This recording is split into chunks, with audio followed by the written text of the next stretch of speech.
Romanos 8, 21.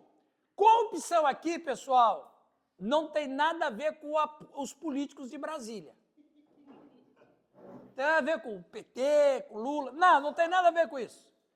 Corrupção aqui tem a ver com desgaste, putrefação. Podridão. Por exemplo, a Bíblia diz que Jesus Cristo foi para a sepultura e o seu corpo não viu corrupção. Ou seja, o corpo de Jesus não entrou em estado de decomposição. Por quê? Porque o corpo dele era perfeito. Ele não era descendente de Adão. Não estava afetado pelo pecado. Então, corrupção é desgaste, apodrecimento. É como diz lá, nós falamos aqui esses dias atrás, o professor Sérgio, a lei da entropia, né? Então, é um desgaste. Então, ele está dizendo que a natureza vai sair de um estado de corrupção ou um estado de desgaste, de apodrecimento, para um estado de quê? Por um estado de glória ou glorificação. Então, exatamente. Então, veja, olha que ensinamento interessante. Ele diz no verso 21, ela vai sair do cativeiro da corrupção, que na verdade não só a natureza, mas o ser humano está, e vai para a liberdade da glória dos filhos de Deus. Ela sai de um estado e vai para o outro. Porque sabemos que toda a criação a um só tempo geme e suporta angústias. E não somente ela, mas também nós, que temos as primícias do Espírito, igualmente gememos em nosso íntimo, aguardando a adoção de filhos, a redenção de nosso corpo. Então, essa é a nossa grande esperança e a nossa grande espera, a nossa grande expectativa. E não somente ela, não somente a criação, a natureza, mas nós que temos as primícias do Espírito, igualmente gememos, como a natureza geme, também gememos em nosso íntimo, aguardando a adoção de filhos, a redenção do nosso corpo. A grande expectativa nossa é esta. Olha lá que interessante.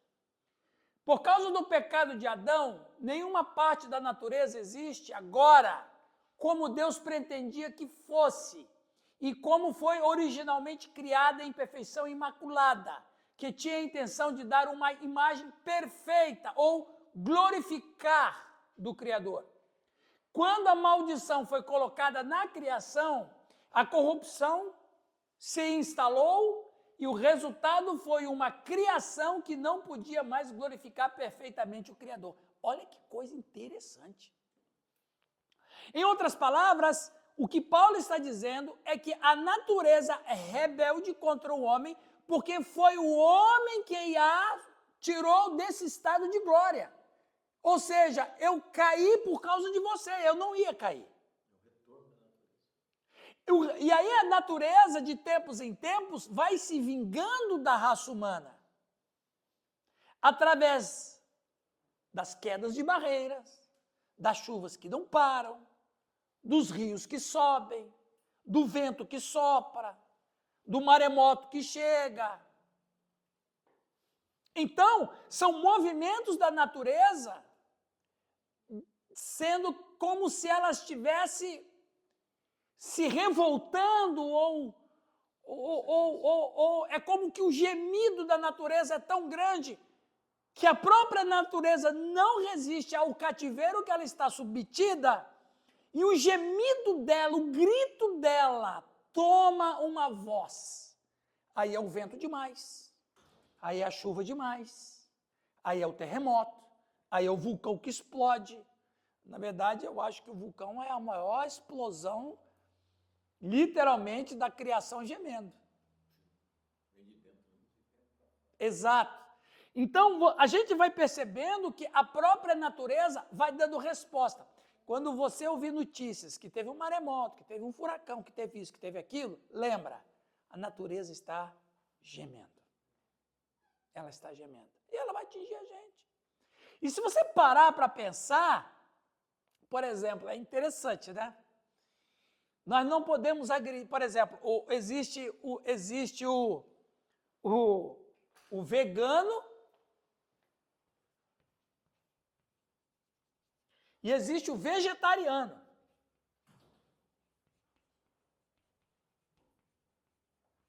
Qual é a diferença dos dois?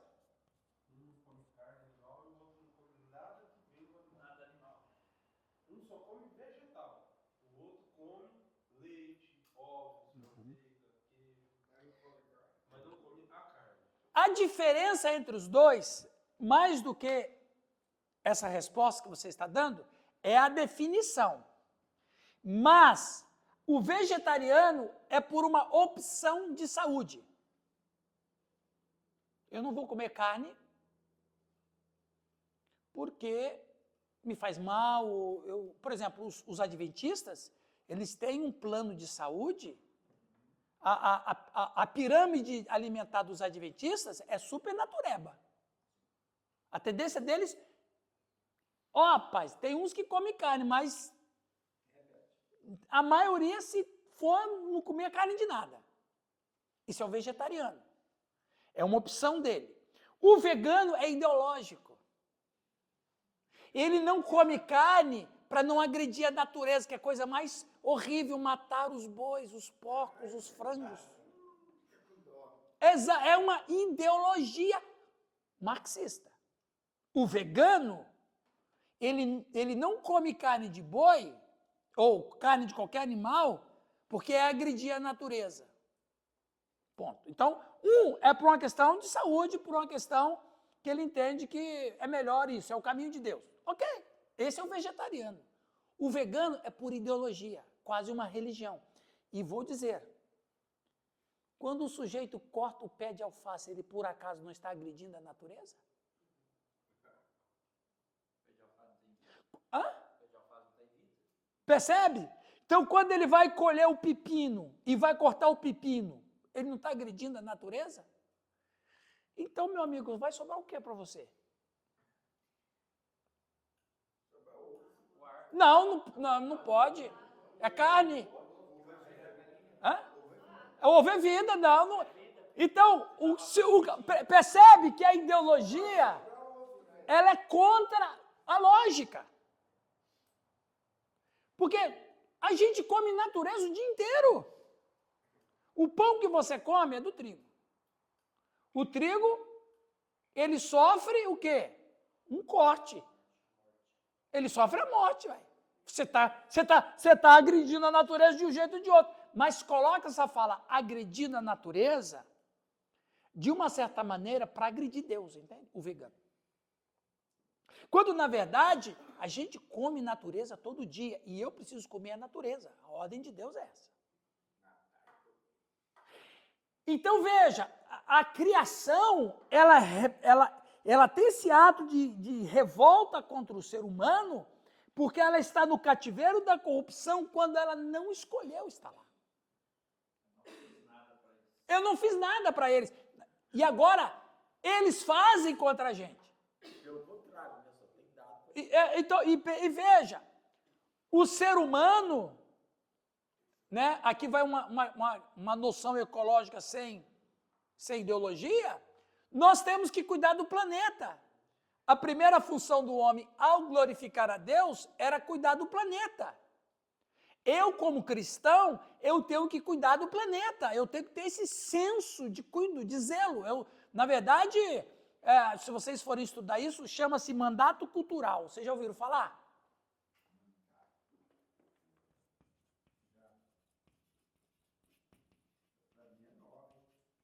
Rapaz, aqui você tem que aprender, meu, senão você não está aqui, meu. Brincadeira. Então, nós temos que cuidar do planeta, não jogar lixo, aquela coisa toda, mas de uma consciência cristã, não ideológica.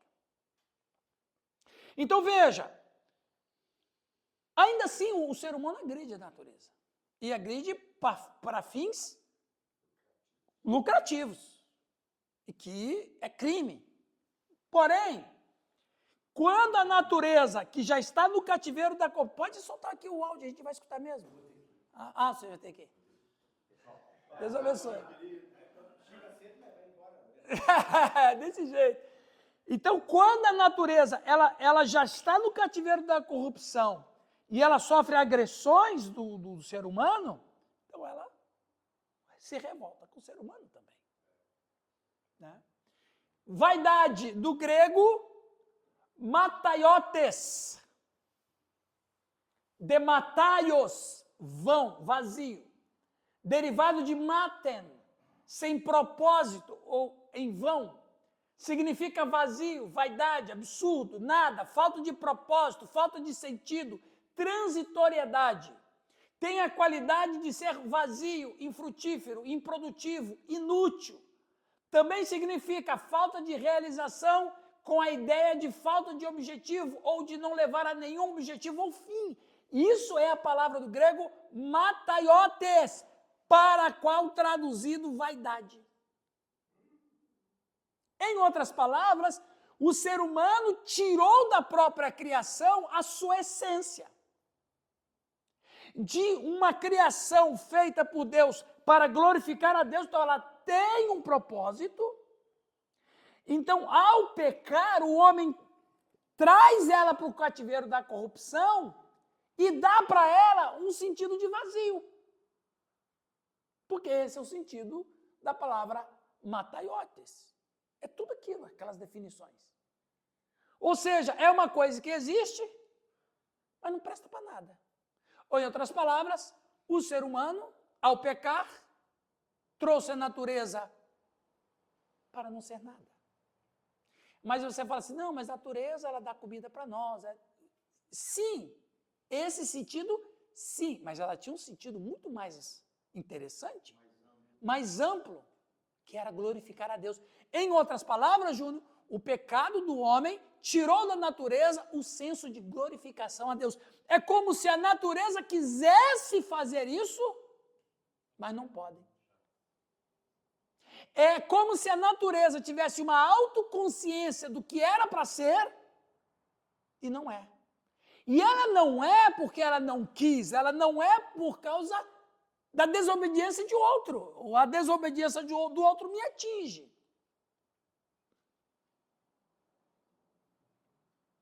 Aí você pergunta. Não que afeta na sua totalidade, mas ofusca, embate. Não, Giovanni, afeta em toda a sua totalidade, porque a palavra mataiotes é aquilo ali.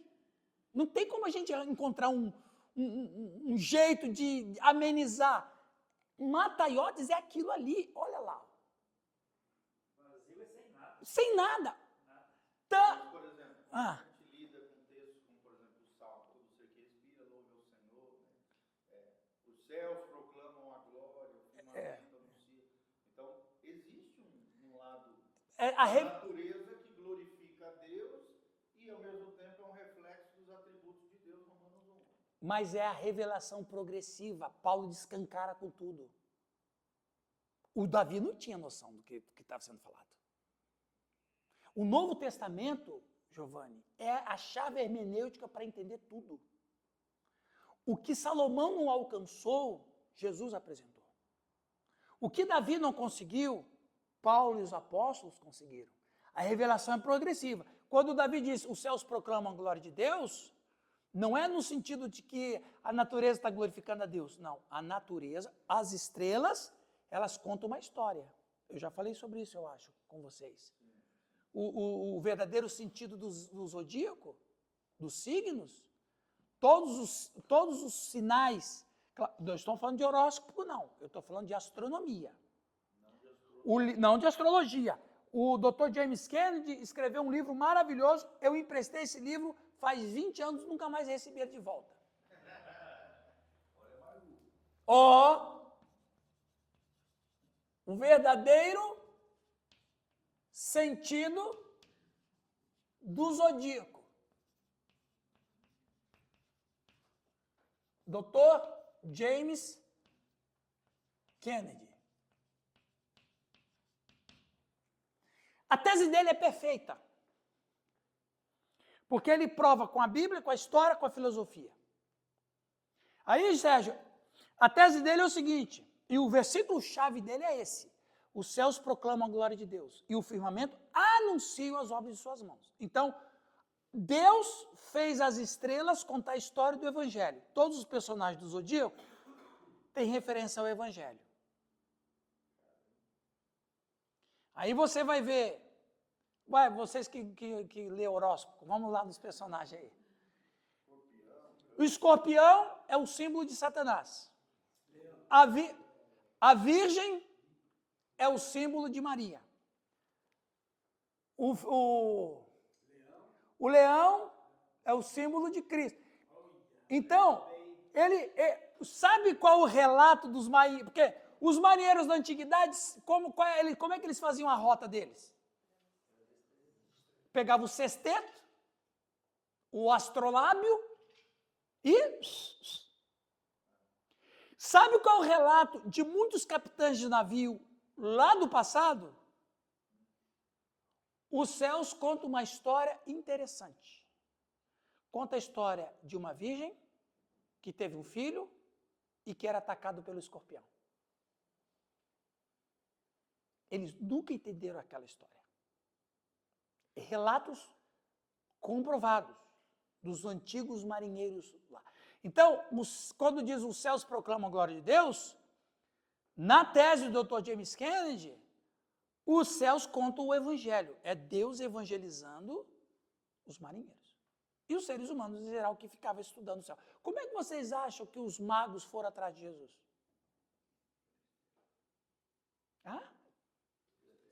Eles eram astrônomos e astrólogos. Mas eles estudavam, sabiam que tinha uma profecia, porque as estrelas contavam a profecia. Tudo, eles conheciam. Vamos lá adorar o rei que vai nascer. Onde que eles aprenderam isso? Estudando as estrelas.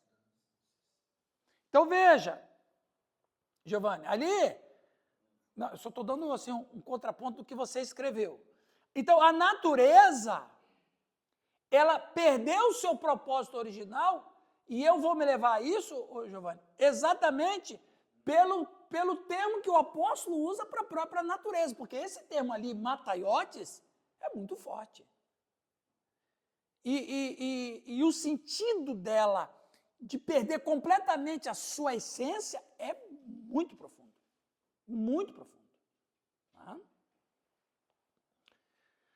Só para terminar então ali, ó. Ter a qualidade de ser vazio, infrutífero, improdutível, inútil.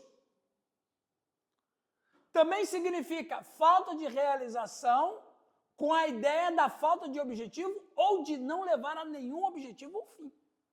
Em outras palavras, a natureza está perdida na história. E ela sabe que ela está perdida. O homem não sabe que ele está perdido. Ele sente que tem alguma coisa errada. Mas quando ele converte a Cristo, aí ele descobre que ele estava perdido. Não é o caso da natureza. A natureza sabe que está perdida. Por isso que ela tem essa revolta contra o ser humano. Né? A palavra... Essa questão do homem perdido, poderia se dizer que essa vontade de, por exemplo, colonizar Marte, que é uma missão, Isso. Né? Temos aqui algo pronto, perfeito, aí o cara quer colonizar um lugar que é inóspito.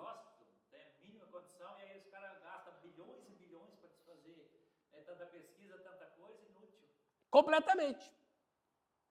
Mas esse fato de ficar buscando se existe alguém no universo, já é um sentido que ele está perdido. Ele precisa se sentir parte de algo maior, o homem.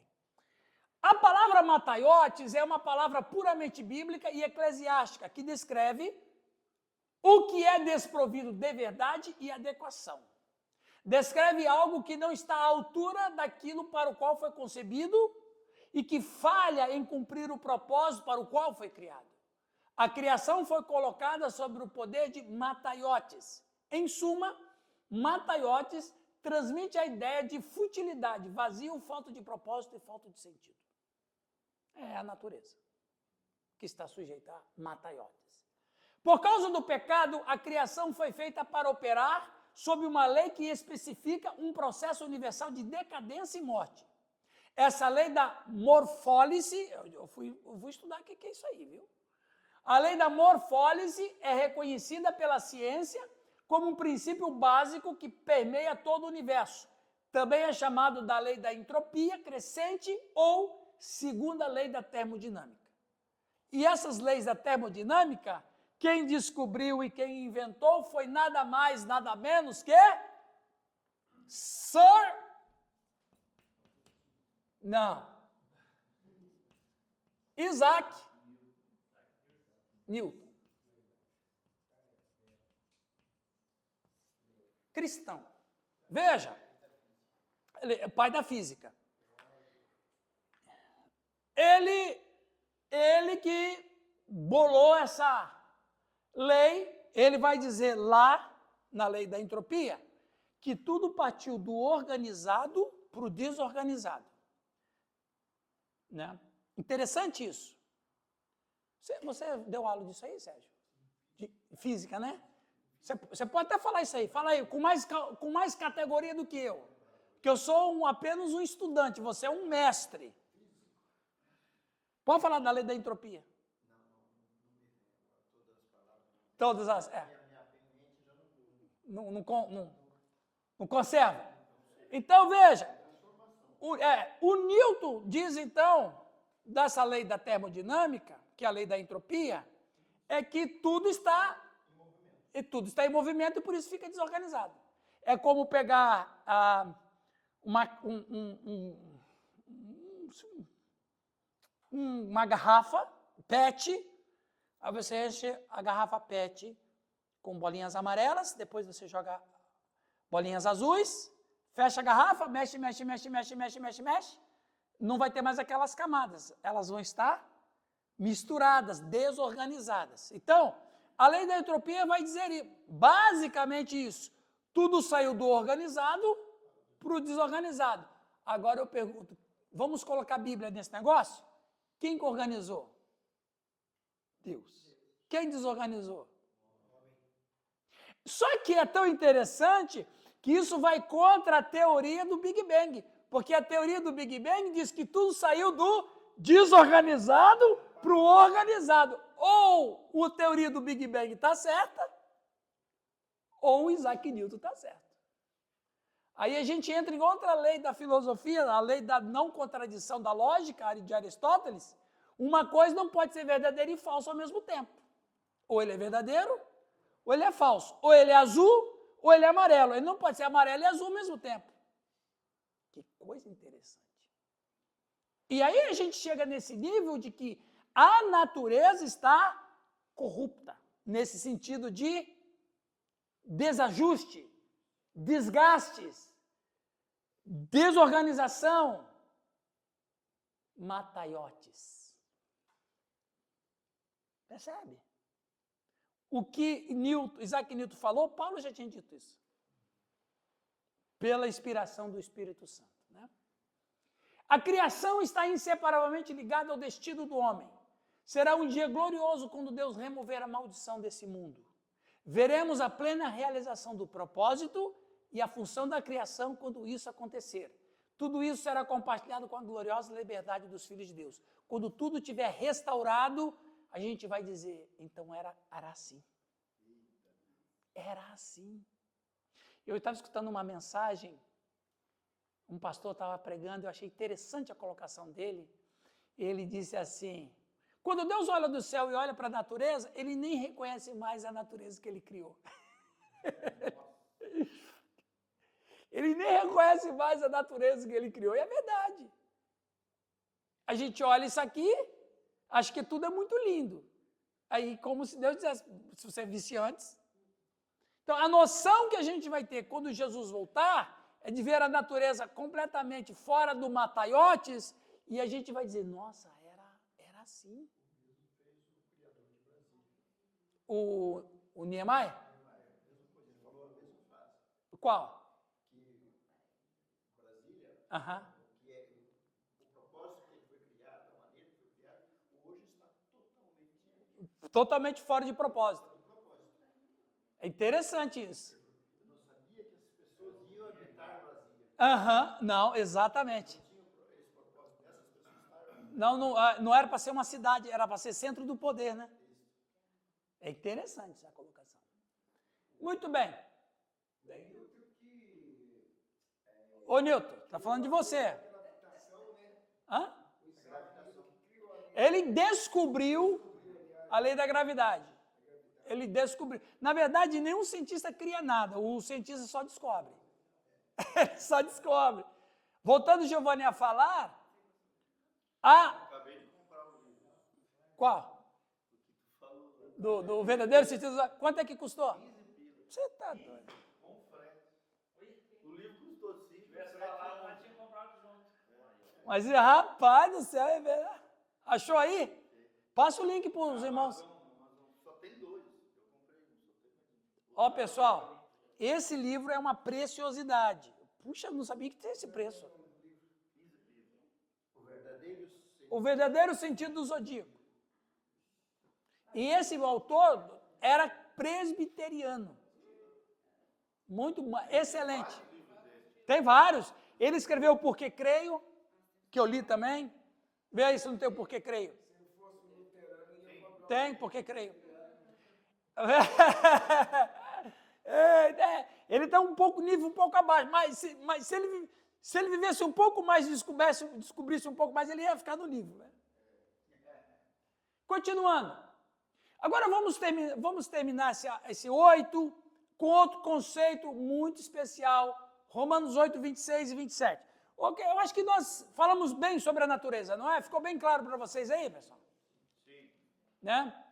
Agora, alguém pega o microfone e leia o 26 e 27. Romanos 8, 26, 27. Isso. Peraí que eu leio. O que diz lá? O que nos informa? Romanos 8, 26 e 27. Uhum. E da mesma maneira, também o Espírito ajuda as nossas fraquezas, porque não sabemos o que havemos de pedir como convém, mas o mesmo Espírito intercede por nós com gemidos inexprimíveis. E aquele que examina os corações sabe qual é a intenção do Espírito, e é ele que, segundo Deus, intercede pelos santos. Esse é um texto muito conhecido. Muito conhecido. Isso. O Espírito Santo é dado aos crentes como um ajudador. Da mesma forma que o Espírito também ajuda na nossa fraqueza. Uma das maneiras pelas quais o Espírito Santo nos ajuda é em nossa comunicação com Deus. Isso aqui é importante. Ok? Porque ainda temos uma natureza pecaminosa e somos fracos. A gente discutiu muito isso. Muitas vezes não sabemos como falar com Deus, pois não sabemos como orar como deveríamos. Uma vez uma mulher perguntou assim para mim, pastor, como é que eu devo, qual a melhor maneira de orar? Eu falei, irmã, ora de qualquer jeito. Porque do jeito que você orar, Deus vai ter que fazer, o Espírito Santo vai ter que traduzir, porque vai estar errado de todo jeito, então ora de qualquer jeito. Porque ela estava perguntando se tinha que orar de joelho, se tinha que orar com o rosto em pó, no pó, se tinha que levantar a mão. Não, ora do jeito que foi, mano. Não. Esse fala sobre o conteúdo da oração, né? Vou chegar lá, exato, vou chegar lá. Olha que exatamente, olha lá. Porque ainda temos uma natureza pecaminosa e somos fracos. Muitas vezes não sabemos como falar com Deus, pois não sabemos orar como deveríamos. O apóstolo Paulo está falando aqui o seguinte, que nem ele orava da maneira certa. Então, o próprio Espírito Santo intercede por nós com um gemido muito profundo para palavras. Ele serve como nossa voz, nosso ajudador, para se comunicar com Deus por nós. Então veja, e aqui está um detalhe que pouca gente às vezes pode perceber. Não é que o Espírito Santo geme, ele não tem motivo para gemer.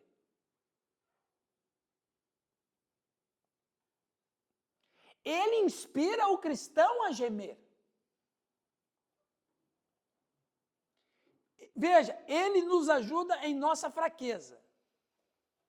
Então, quando uma pessoa ora cheia do Espírito Santo, e a influência do Espírito Santo é tão grande na pessoa que ele inspira a pessoa a gemer. Não é que ele geme, ele não precisa gemer. E os gemidos inexprimíveis que há numa oração do crente não são gemidos do Espírito Santo, são gemidos que o Espírito Santo inspira o crente a pronunciar. Ok? Isso é um detalhe importante. É o que você falou, Calixto. A oração, o texto não está trabalhando como orar, mas a maneira, o conteúdo da oração. Então, todo crente, quando vai orar, precisa do Espírito Santo nele, porque nós somos fracos e não sabemos orar como convém. Então, o Espírito Santo precisa me fazer gemer. E eu estou gemendo porque eu vejo quem eu sou, porque eu faço. Eu vejo quem é Deus. Eu vejo a graça de Deus. O Espírito Santo revela para mim o meu estado. Quando ele faz isso em mim, eu começo a gemer.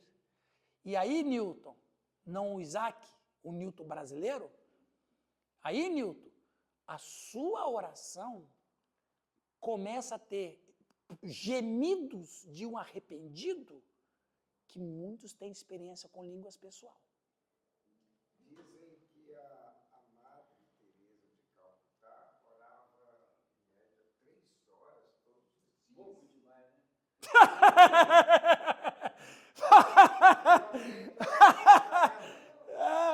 Alguém perguntou para ela, o que a senhora tem tanto para falar com Deus que ora 3 horas todo dia? Ela falou, eu não falo, eu apenas ouço. Peça. Esse Calixto está demais. Tá, não, ele está filosófico. Viu, Calixto? Eu acho que ela era adepta do quietismo.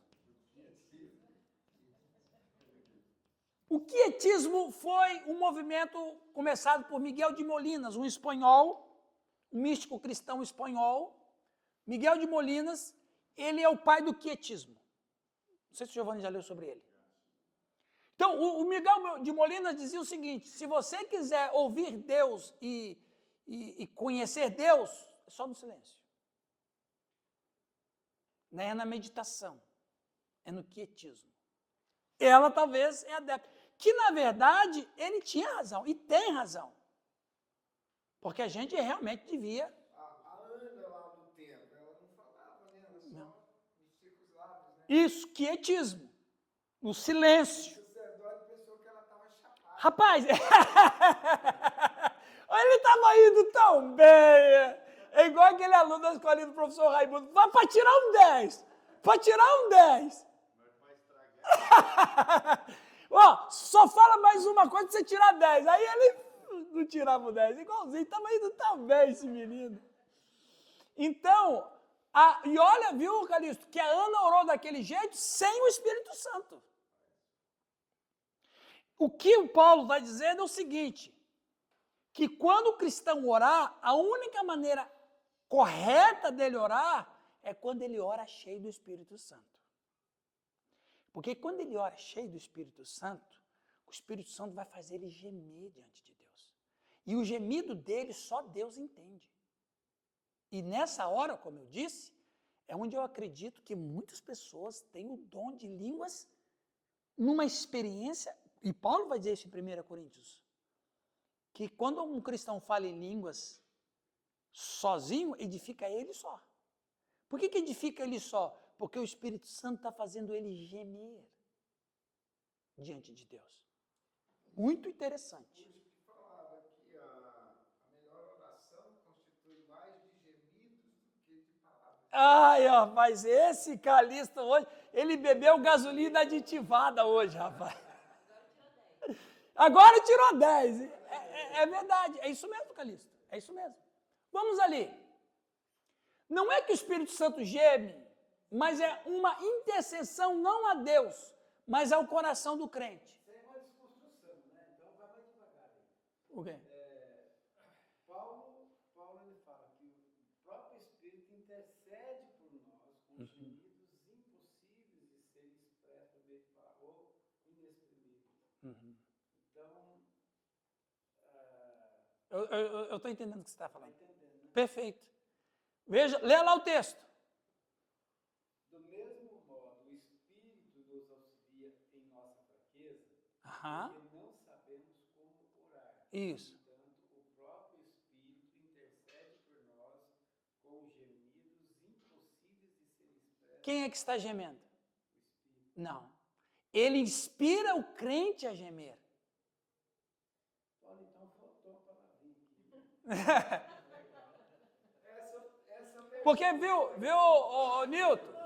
Não, mas o pensamento do Newton faz sentido. É uma desconstrução, é verdade. Essa versão dele aí é do grego koiné. É do grego koiné, exatamente. Aí, rapaz, grego koiné.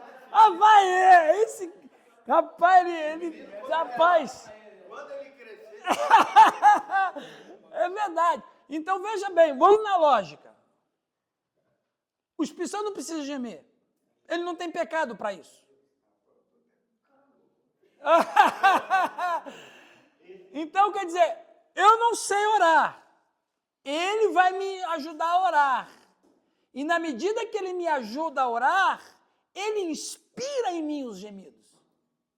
Então, eu estou gemendo porque ele me faz gemer. E eu estou gemendo porque eu anseio perdão. Eu anseio falar direito com Deus. O sujeito da... Viu, ô Nilton? Vamos lá no português, na língua portuguesa. O sujeito desta oração é o crente, não é o Espírito Santo. Exatamente. Então, quem é que está em... Vamos dizer, quem é que está em evidência nesse ponto? É o homem. Até Pedro falava, Paulo escreveu cada coisa que nem a gente. Que nem a gente, ele disse isso, é verdade, 2 Pedro. Então, lá. Agora, claro que eu estou dando uma informação talvez diferente para a maioria de vocês, então vocês reflitam sobre isso. Não precisa acreditar no que eu estou falando, mas pelo menos reflita sobre isso. Pense. É o Espírito Santo que nos leva a ter uma oração, olha lá, Nilton, é o Espírito Santo que nos leva a ter uma oração quebrantada, mostrando aos crentes sua fraqueza diante de Deus e revelando as suas necessidades. O Espírito Santo põe palavras em nossa boca, dilata o coração e dá força e fé na oração. Não é o Espírito Santo que geme, mas que ele produz esses gemidos no coração do crente que luta em sua fraqueza. Aí já vê na nossa imagem o Espírito Santo lá do trono de Deus. É verdade, é verdade. E quem está gemendo sou eu, mas não por mim mesmo, porque ele me inspira a esse gemido. Qual é a oração que Deus escuta?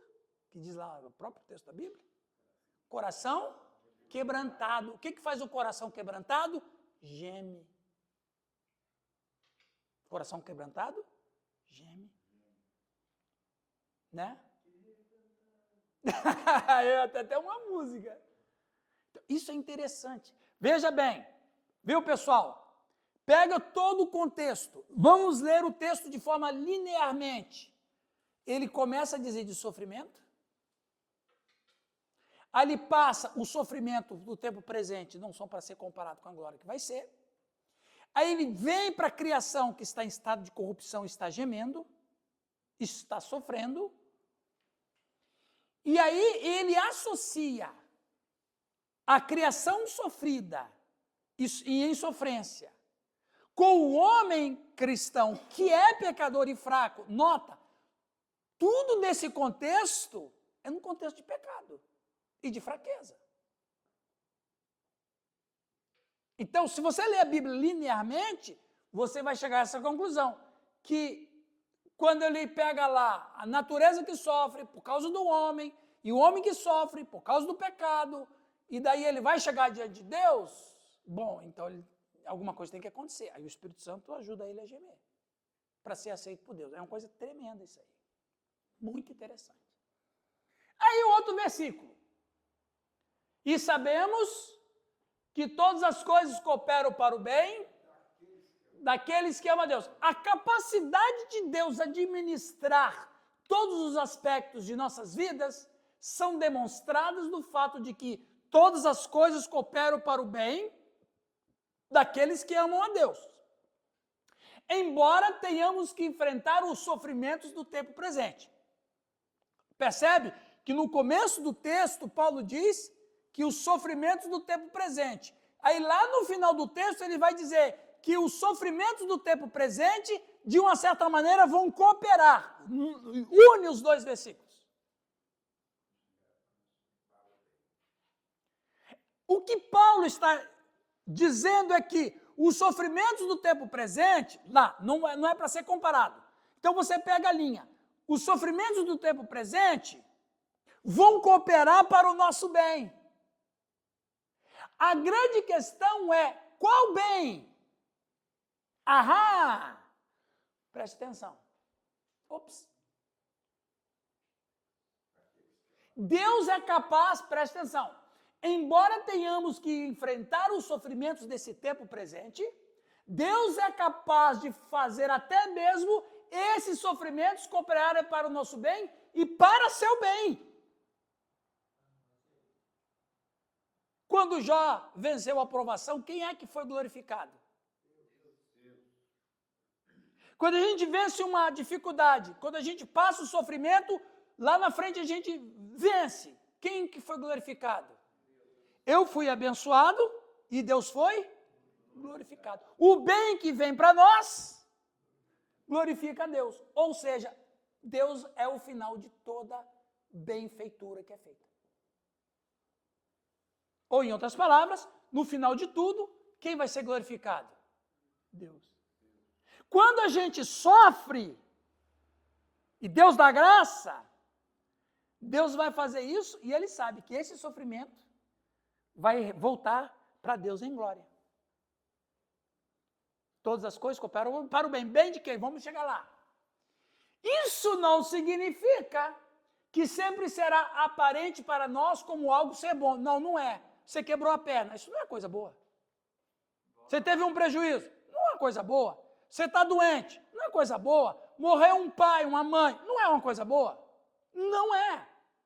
Mas olha, sim, você fala? Não, volta aquele que eu falei lá no começo, quando você falava, né? Quem pecou, ele ou seus pais? Ele ou seus pais. Aí Jesus falou que Nem ele, mas para a glória de Deus. Exatamente. Sim, Calixto. Tudo vai cooperar, né? Ó, isso não significa que sempre será aparente para nós como algo pode ser bom. Mas, às vezes, Deus nos revela como Ele está trabalhando. Por exemplo, mesmo quando Paulo foi injustamente preso, ele viu que Deus estava usando isso para o bem. Porque Paulo foi capaz de compartilhar a mensagem do Evangelho com as pessoas que o aguardavam na prisão. E outros crentes foram encorajados a compartilhar a mensagem do Evangelho sem medo, mesmo que enfrentassem prisão e morte. Olha que interessante. Paulo está dizendo, tudo que acontece é bom? Não. Ele está dizendo que o sofrimento, o mal e a tragédia são bons? Não. E ele está dizendo que tudo vai dar certo se tivermos fé suficiente? Não. Ele está dizendo que seremos capazes de entender porque Deus permitiu que a tragédia acontecesse? Não. O que então ele está dizendo? Silêncio. Deus trabalhando. Como? Nem sempre temos certeza. Para qual fim? Para o bem e não para o mal. E olha que coisa interessante. Predestinado significa que algo é predeterminado. O que é predeterminado nesse versículo em particular é que todo crente se tornará conforme a imagem de seu filho, para que ele, Jesus, seja o primogênito entre muitos irmãos. Guarde essa palavra. Verso 29. Isso indica que Deus utilizará todas as circunstâncias para realizar esse propósito. Nossas escolhas são reais, mas não importa o que escolhamos, o propósito de Deus de conformar os crentes à sua imagem permanece. Em como exatamente esse processo ocorre não é aprofundado aqui, mas o que é certo é que podemos contar absolutamente com o fato de que cada coisa entra em nossa vida será redimida por Jesus para nos conformar à sua imagem. Aqui está o bem. Todas as coisas cooperam só de um grupo. De quem? Daqueles que o amam. Então só tem uma coisa: esse bem não é daqui. Esse bem é na eternidade. Em outras palavras, Giovanni, o teólogo, podemos encontrar aqui uma coisa que nós entendemos como mistério. Sabe o quê?